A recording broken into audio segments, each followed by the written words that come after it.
Deputado Murilo, o senhor foi favorável a um projeto de lei na Assembleia Legislativa sobre a compra de vacinas, tanto pelo Estado quanto pelo setor privado.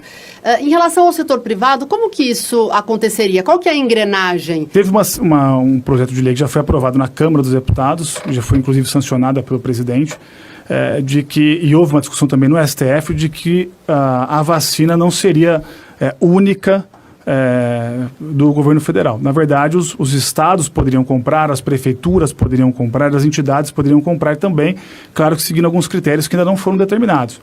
Eu me lembro muito bem que várias prefeituras, vários consórcios demonstraram interesse em comprar a vacina. Eu faço parte da Frente Parlamentar Pró-Vacina, então eu dialogo junto com prefeitos, principalmente com prefeitos, de como viabilizar a compra da vacina pelos municípios. Só que não há um critério ainda estabelecido entre o governo estadual e o governo federal de como isso será feito. Eles brigam, né? Governo Exato. Estadual com o federal. Por isso que eu acredito, Nani, né? eu acho... Dória e Bolsonaro. Pelo amor de Deus. O meu entendimento foi, nós temos que priorizar o SUS. Temos que priorizar o plano de imunização que já vem sendo feito pelo governo federal. Depois foi decidido de que as empresas que não fizessem um contrato junto ao governo federal poderiam fazer com os estados. Nós temos o governo federal primeiro com um plano de imunização nacional. Que é para todos, né? Que é para todos. Este plano de imunização nacional tem contratos com alguns laboratórios, certo?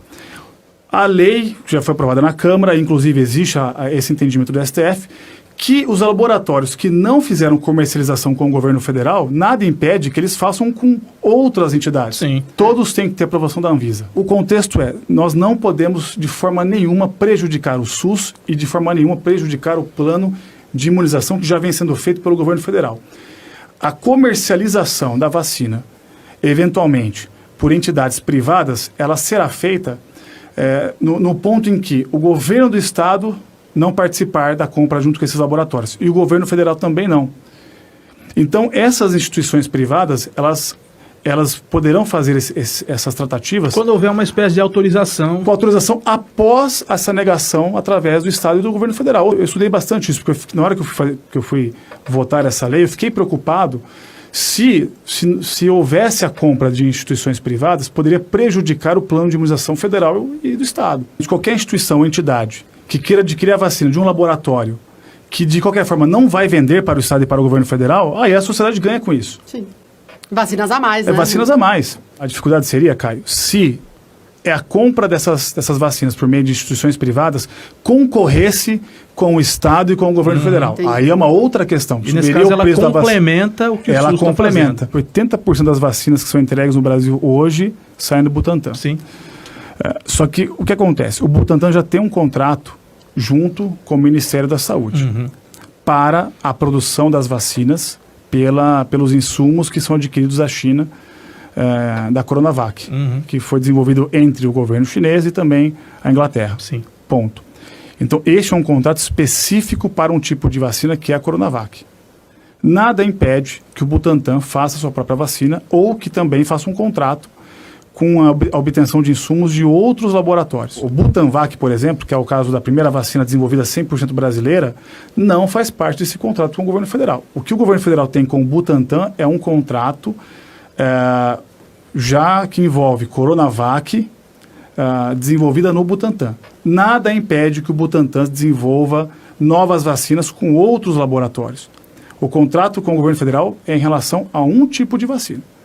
Então, o Butanvac, ela com certeza estará atrelada ao governo do Estado também no plano de imunização do Estado de São Paulo. Tá? Ele é um plano complementar. Existe agora a aparente união de forças. Eu estou avaliando isso agora. Eu tenho conversado com alguns prefeitos.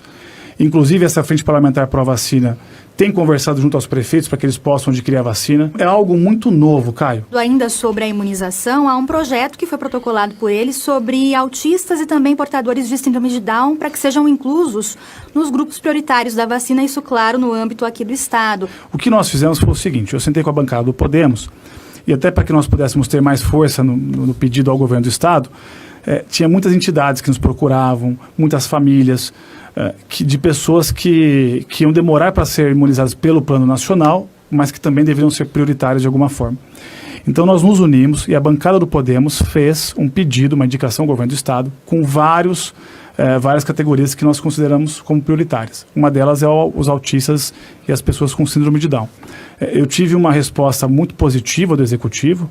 O próprio Vignoli ele me agradeceu por ter protocolado esse pedido, e nós ainda estamos discutindo quais serão os prioritários. Eu imagino que até o final do mês de maio isso já fique bem claro para a população.